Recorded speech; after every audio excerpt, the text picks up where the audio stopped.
کہ ایک مسلمان نظریاتی طور پر مستعد مسلمان ہوتا تھا، شعوری مسلمان ہوتا تھا، اسے اپنے اسلام کے مفادات سے متعلق پورا علم ہوتا تھا، پورا علم ہوتا تھا۔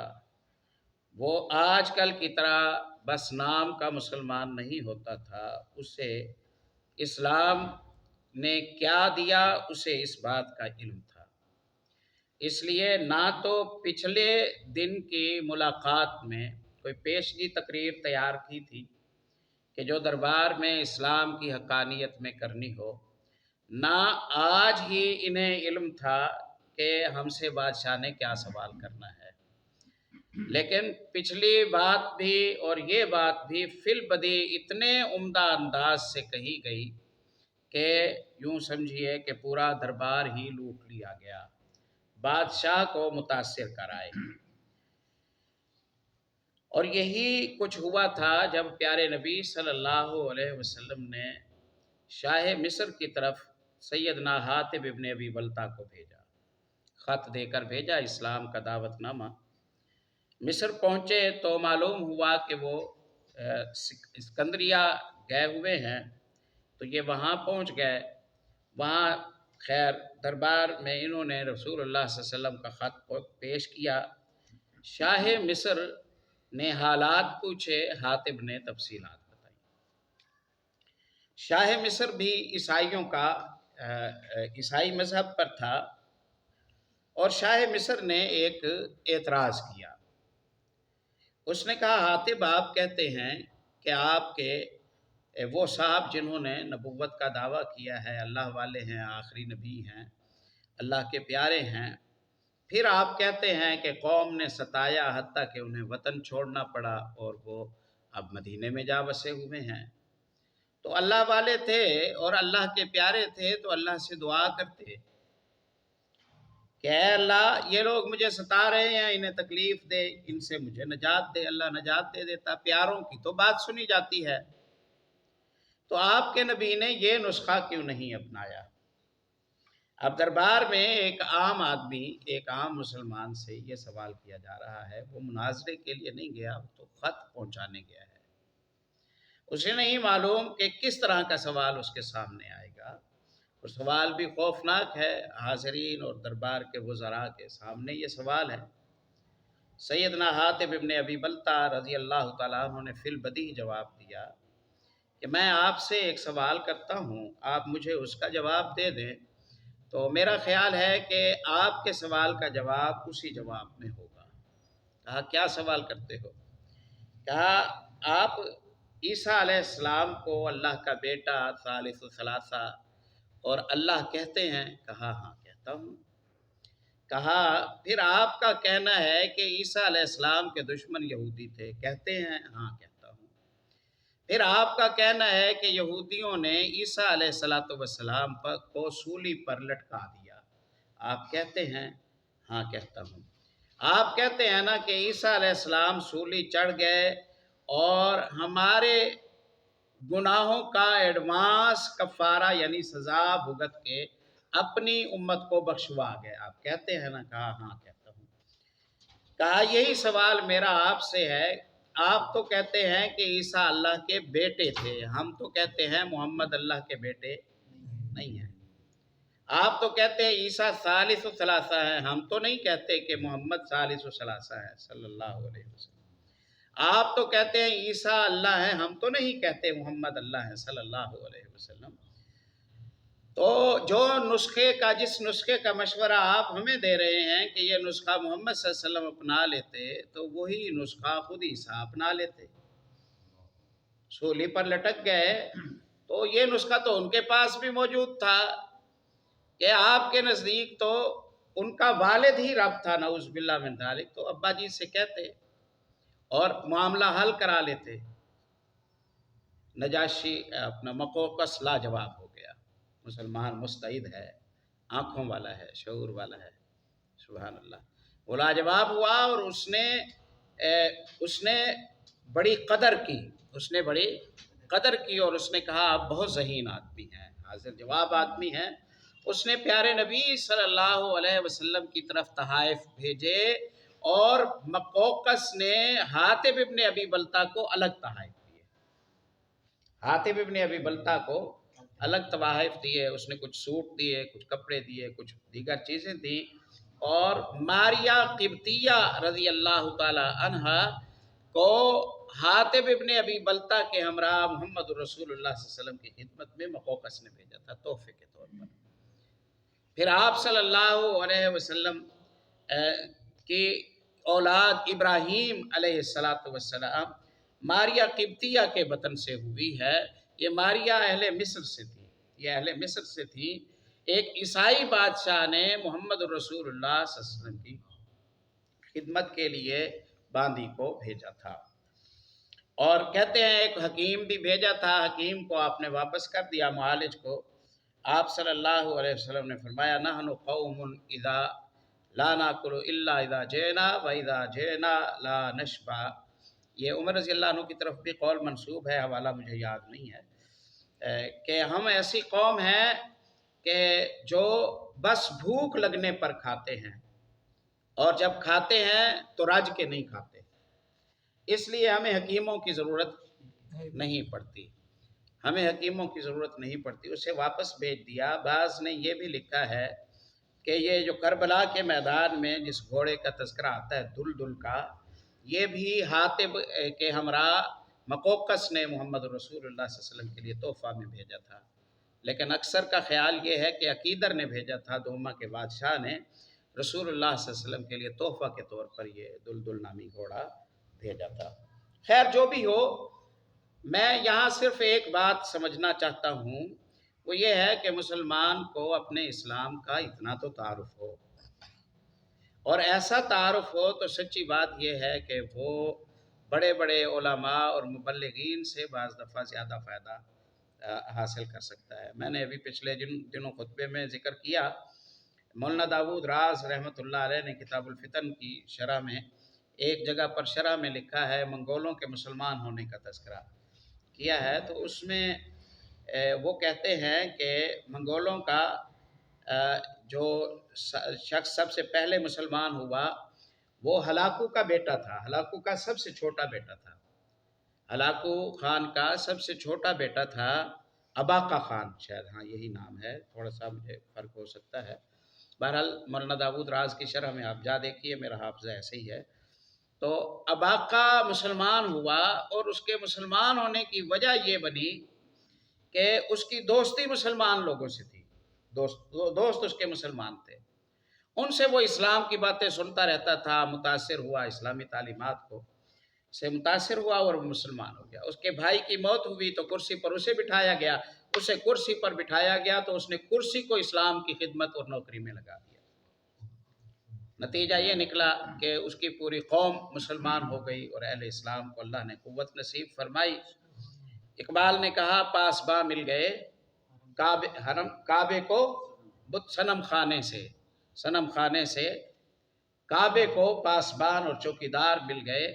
تو پیچھے کیا ہے، کسی عالم کا کوئی مناظرہ نہیں ہے، بس شعور مند مسلمان ہیں جنہیں اسلام پیارا لگتا ہے، اچھا لگتا ہے، اسلام کو پڑھا ہوا ہے، اسلام پر کیے جانے والے اعتراضات کا فی البدیہہ جواب دے سکتے ہیں، اسلام کی ترجمانی خوبصورت انداز سے کر سکتے ہیں۔ بس یہی تھا، اور اسی کی برکت سے اللہ رب العزت نے اتنا زبردست مفاد دیا کہ امت مسلمہ کی ٹوٹی ہوئی سلطنت وہ دوبارہ سے اللہ کے فضل و کرم سے وجود میں آ گئی۔ تو ایک تو یہ ہمیں فی البدیہہ جعفر رضی اللہ تعالیٰ عنہ کی جو عیسیٰ علیہ السلام کے متعلق جو تقریر ہے، اس پر پھر یہی بات سمجھ آتی ہے، اور فی زمانہ تو شاید تلواروں سے بھی زیادہ، تلوار والی اور اسلحے والی جنگ سے بھی زیادہ فکری جنگ کی ضرورت ہے۔ امت مسلمہ فکری طور پر جن یلغاروں کا شکار ہے وہ خوفناک ہے۔ میں اس موقع پر نہیں معلوم مجھے کہنا چاہیے نہیں کہنا چاہیے، لیکن باہر والوں کے خرچوں پر بڑے بڑے پروگرام ہوتے ہیں، اور بعض ایسی شخصیات کے تعارف میں ان کے انٹرنیشنل جو چینلز ہیں ان پر بڑی بڑی شخصیات کو بڑھا چڑھا کر پیش کیا جاتا ہے، جو تاریخ اسلام میں جو شخصیات نظریاتی طور پر قابل اعتبار ہی نہیں ہیں، انہیں بڑھا چڑھا کر پیش کیا جاتا ہے۔ اہل اسلام میں جہاد کے متعلق نظریات کے حوالے سے باتیں اور آیات اور سلیبس میں چھیڑ چھاڑ، یہ ساری چیزیں آپ کے سامنے ہیں، یہ ساری چیزیں آپ کے سامنے ہیں۔ تو کاوش بڑے زوردار انداز سے چل رہی ہے کہ مسلمان نام کا مسلمان رہے اور باقی یہ بدھو ہو، اسے اپنے اسلام کا کوئی پتہ نہ ہو، اور اس میں وہ کافی حد تک کامیاب بھی ہو گئے ہیں، اس میں وہ کافی حد تک کامیاب بھی ہو گئے ہیں۔ ارد گرد کے جو اسلامی دنیا ہے اس میں صرف نام بعض مقامات پر باقی ہے، باقی کوئی شے باقی نہیں ہے، باقی کوئی شے بھی باقی نہیں ہے۔ تو یہ غزو الفکری کے ذریعے ہم ہاری ہوئی قوم ہیں، ہمارے ساتھ دماغی جنگیں کی گئیں، جس کی وجہ سے ہمارے اندر ہی ہر طرح کی بولیاں بولنے والے لوگ کھڑے کر دیے گئے، ان کو قوتیں دی گئیں، انہیں زبانیں دی گئی، انہیں وسائل دیے گئے، اور انہوں نے اسلام کے چہرے کو بھدا کر کے انسانیت کے سامنے پیش کیا۔ یہاں سے پروپیگنڈے کا ایک راستہ نکلا اور صحیح حقیقی اسلام ہے جو وہ دب کر رہ گیا۔ تو اس زمانے میں مسلمانوں کو اپنے اسلام سے آگاہی بہت زیادہ ضروری ہے، بہت زیادہ ضروری ہے، اور یہ پڑھنے سے ہوگی، حلقہ احباب سے ہوگی، علماء کے ساتھ اپنے بیٹھنے سے ہوگی۔ جعفر رضی اللہ تعالیٰ عنہ نے سیدنا عیسیٰ علیہ السلام کے حوالے سے جو اہل اسلام کا نظریہ ہے، اس نظریے کو کھول کر بیان کر دیا کہ ہم عیسیٰ علیہ السلام کو اللہ کا نبی، رسول اور بندہ مانتے ہیں، اور نہ عیسیٰ علیہ السلام کو اللہ کا بیٹا ثالث ثلاثہ مانتے ہیں، نہ عیسیٰ کی ماں کو اللہ کی بیوی تسلیم کرتے ہیں۔ صاف گوئی قولوا قولا سدیدا یصلح لکم اعمالکم ویغفر لکم ذنوبکم، اس میں اللہ نے برکت ڈالی، اور نجاشی رحمۃ اللہ علیہ نے کہا کہ آپ کی بات بالکل سچ ہے۔ بعض دفعہ ہم سچ کے امتحان میں پڑ جاتے ہیں اور اس میں ہم بزدلی دکھا رہے ہوتے ہیں، حالانکہ ہونا کچھ بھی نہیں ہوتا۔ ہمیں چاہیے کہ ہم حقیقت پر قائم رہیں اور حالات اللہ پر چھوڑیں، حالات اللہ پر چھوڑیں۔ اللہ تعالیٰ کرم کرنے والا ہے۔ بھلا کون سوچ سکتا تھا کہ اہل اسلام کے اس نظریے کی موافقت حبشہ کا بادشاہ کرے گا، وہ اپنے علماء کی مخالفت کرے گا، اپنی کتابوں کی مخالفت کرے گا، اپنے ہی نظریے کی مخالفت کرتے ہوئے اسے تسلیم کر لے گا۔ بہرحال اس پر پہلے بات ہو چکی ہے کہ اہل کتاب کو، یہود و نصارہ کو محمد صلی اللہ علیہ وسلم کی پہچان تو ہو گئی تھی، کوئی کرسی بچانے کے لیے اپنے دین کے ساتھ وابستہ رہا، اور کوئی اناء بچانے کے لیے وابستہ رہا، اور کوئی تکبر کی وجہ سے اور کوئی حسد اور بغض کی وجہ سے اپنے دین پر قائم رہا۔ اندر سے روشنی سب کو تھی کہ محمد صلی اللہ علیہ وسلم اللہ کے سچے رسول ہیں۔ ایک بات اور ہمیں سمجھ آتی ہے کہ ابو سفیان عمرو بن عاص رضی اللہ تعالیٰ عنہ نے ایک ہتھیار استعمال کیا ہے، ایک ہتھیار استعمال کیا۔ جب ان کی دال نہ گلی تو انہوں نے ایک ہتھیار استعمال کیا، آج کی زبان میں سیاسی ہتھیار اس نے استعمال کیا۔ اس نے اپنی جنگ نجاشی کے سر ڈالنے کی کوشش کی۔ جنگ تو اس کی تھی، تکلیف تو قریش مکہ کو تھی نا اہل اسلام سے، لیکن جا کے اس نے کہا کہ عیسیٰ علیہ السلام کے بارے میں یہ توہین آمیز باتیں کرتے ہیں۔ اور بندہ پوچھے، آپ عیسیٰ علیہ السلام کے بارے میں وہی عقیدہ رکھتے ہیں جو عیسائیوں کا ہے؟ آپ بھی تو نہیں رکھتے ہیں نا۔ لیکن مسلمانوں کے خلاف ابھارنے کے لیے اس نے یہ جو موقع تھا اس کو اس نے اپنانے کی کوشش کی۔ مشرکین بہرحال ان کا یہ عمل جائز ناجائز سے ہٹ کر ہم بہرحال اہل اسلام کو یہ پیغام دیتے ہیں کہ آپ کا شعبہ سائنس کا ہے تو سائنس کو اسلام کی خدمت میں شامل کر لیں، آپ کا شعبہ کمپیوٹر کا ہے تو اسے طب کا ہے تو اسے اسلام کی خدمت میں، گویا جہاں آپ ہیں وہاں آپ اسلام کے چوکیدار ساتھ ہیں، وہاں آپ اسلام کے مدافع، نظریہ اسلام کے مدافع ساتھ ہوں۔ یہ بھی پتہ چلا۔ انہیں دیکھیے کہ وہ جب ان کی اپنی بات نہ چلی تو نجاشی کو ابھارنے کے لیے انہوں نے کوشش کی۔ امتحان تھا، خیر اللہ رب العزت نے اپنا کرم فرمایا، اللہ نے کامیاب کر دیا۔ ایک اور بات سمجھ آئی، حالات جتنے بھی خراب ہوں، آپ ہمت کرتے ہیں، جب قدم اٹھاتے ہیں اللہ کا نام لے کر، تو ضرور اگرچہ تھوڑا صحیح اللہ رب العزت کی مدد آپ کو مل جاتی ہے، ضرور مدد مل جاتی ہے۔ ورنہ دربار میں سب کے سب لوگ عیسائی تھے اور عیسائیت کے نظریے پر وہ قائم تھے، ان کے خلاف نجاشی نے جرأت کی اور کہا کہ عیسیٰ علیہ السلام اللہ کے بندے اور اللہ کے رسول تھے، جیسے مسلمان کہتے ہیں۔ یہ پورے دربار کے خلاف تھا، نہ اس کی اسمبلی ٹوٹی، نہ اس کی کرسی ٹوٹی، نہ اس کی حکومت کو کچھ ہوا۔ نجاشی نے ہمت کی، اللہ نے مدد کر دی۔ سیم اسی طرح کا منظر ہرقل کے ساتھ بنا تھا، اس نے بزدلی دکھائی تو آخرت بھی تباہ ہو گئی اور کرسی بھی اس سے چھلی۔ پیارے نبی صلی اللہ علیہ وسلم کا خط پہنچا ہرقل کے پاس۔ ہرقل نے تصدیقات کی موقع نہیں ہے ساری باتیں کرنے کا، پیچھے بھی ہوئی ہیں، آگے بھی ہوں گی انشاءاللہ۔ ہرقل جب اس سے اسلام کا تعارف ہو گیا، محمد صلی اللہ علیہ وسلم کا تعارف ہو گیا، یقین ہو گیا کہ یہ واقعی اللہ کے سچے نبی ہیں، اور اس نے کہا ابو سفیان سے، آپ کے جواب اگر محمد کے بارے میں صلی اللہ علیہ وسلم کے بارے میں ٹھیک ہے اور سچ پر مبنی ہے تو بہت جلد اس زمین پر محمد صلی اللہ علیہ وسلم کی حکومت قائم ہو جائے گی۔ یہ کہا ہرقل نے۔ اب اسے اتنا یقین تھا کہ محمد صلی اللہ علیہ وسلم غالب آ کے رہیں گے، اور اس نے کہا کہ اگر مجھے راستے کے خطرات کا ڈر نہ ہوتا تو میں یہیں سے مدینے جاتا اور محمد صلی اللہ علیہ وسلم کے پیر دھوتا، ان کی غلامی میں آ جاتا، میں حکومت چھوڑ دیتا۔ یہ ہرقل نے کہا۔ اتنی تو اسے پہچان ہو گئی، لو کنت عنده لغسلت عن قدمیہ، میں ان کے پاس ہوتا تو میں پیر دھوتا۔ یہ باتیں کہہ رہا ہے۔ اس نے بلایا دربار میں، سارے لوگوں کو بلایا اور اپنے کمرے میں چلا گیا۔ جب سارا محل آ گیا، اس نے چوکیداروں سے کہا کہ دروازے بند کر، تالے لگا دیے گئے۔ ابو سفیان کہتے ہیں کہ ہمیں بعد میں نکالا گیا۔ پھر اس نے کہا عیسائیوں، میں تمہیں مشورہ دیتا ہوں کہ کامیابی کا فیصلہ کرو، دنیا اور آخرت کی کامیابی کا فیصلہ کرو، اور تمہاری حکومت قائم ہو جائے گی اور اس کو کوئی زوال نہیں آئے گا۔ انہوں نے کہا ہاں حکم کریں، ہم تابع ہیں۔ تو کہا میرا مشورہ یہ ہے کہ تم محمد صلی اللہ علیہ وسلم کو تسلیم کر لو، ان کی رسالت کو تسلیم کر لو۔ یہ بخاری میں بھی آیا ہے، تاریخ میں بھی ہے۔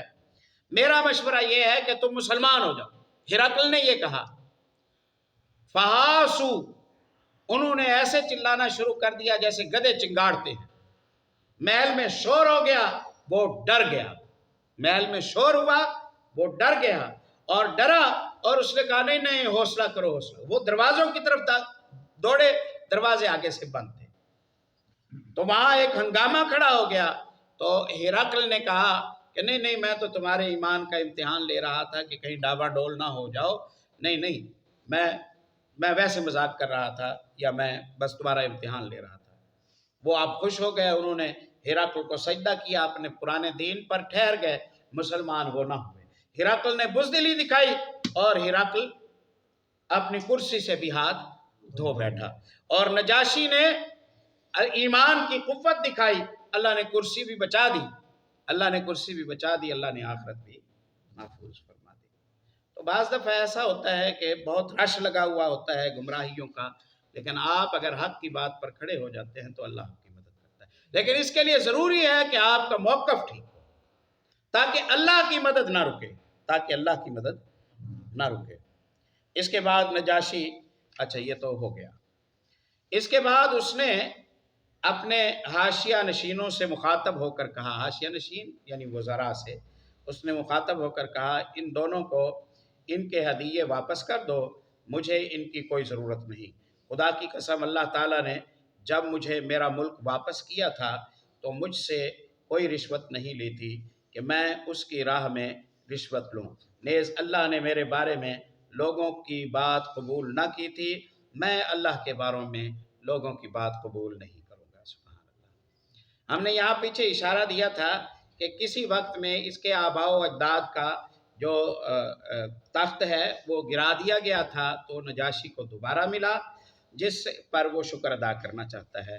مومنانہ شان یہ ہے کہ آپ کو اللہ رب العزت جب قوت دے، جب اختیار دے، تو آپ اللہ کے شکر گزار بندے رہیں۔ ام سلمہ ام المومنین رضی اللہ تعالی عنہ جنہوں نے اس واقعے کو بیان کیا، کہتی ہیں کہ اس کے بعد وہ دونوں اپنے ہدیے لیے بے آبرو ہو کر واپس چلے گئے، اور ہم نجاشی کے پاس ایک اچھے ملک میں اچھے پڑوسی کے زیر سایہ مقیم رہے۔ اللہ نے اپنا کرم فرما دیا۔ ابن اسحاق کی روایت ہے، یہ مورخ ہیں اور محدث بھی ہیں، امام محمد ابن اسحاق تاریخ پر انہوں نے کتاب لکھی ہے۔ دوسرے سیر نگاروں کا بیان ہے کہ نجاشی کے دربار میں حضرت عمرو بن عاص کی حاضری جنگ بدر کے بعد ہوئی۔ بعض لوگوں نے تطبیق یوں کی ہے، کیونکہ بدر تو بہت بعد ہوئی، اور بدر کے بعد کا جنہوں نے تذکرہ کیا ہے، اس کی وضاحت یہ کی ہے، صورت یہ ہے کہ حضرت عمرو بن عاص نجاشی کے دربار میں مسلمانوں کی واپسی کے لیے 2 مرتبہ گئے۔ جیسے سفارتی کوششیں بار بار کی جاتی ہیں، تو ایک مرتبہ یہ جب ہجرت کر کے گئے اس وقت، اور ایک دفعہ پھر 5-6 سال کے بعد دوبارہ کوشش کی گئی کہ اب انہیں پلٹایا جائے۔ لیکن جنگ بدر کے بعد کی حاضری کے ضمن میں سیدنا جعفر اور نجاشی کے درمیان سوال و جواب کی جو تفصیلات بیان کی جاتی ہیں، وہ تقریباً وہی ہیں جو ابن اسحاق نے ہجرت حبشہ کے بعد کی حاضری کے سلسلے میں بیان کی ہیں۔ گویا صحیح یہ ہے کہ یہ ہجرت سے پہلے کا ہی واقعہ ہے۔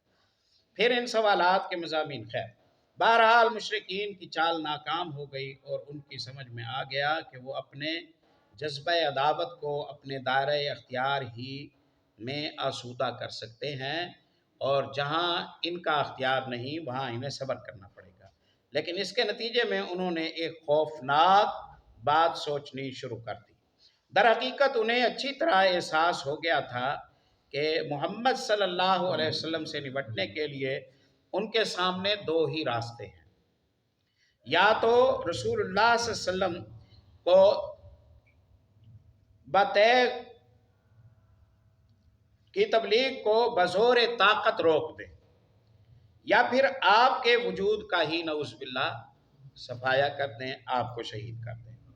لیکن دوسری صورت حد درجہ مشکل تھی، کیونکہ ابو طالب آپ صلی اللہ علیہ وسلم کے محافظ تھے، اور مشرکین کے عزائم کے سامنے آہنی دیوار بنے ہوئے تھے۔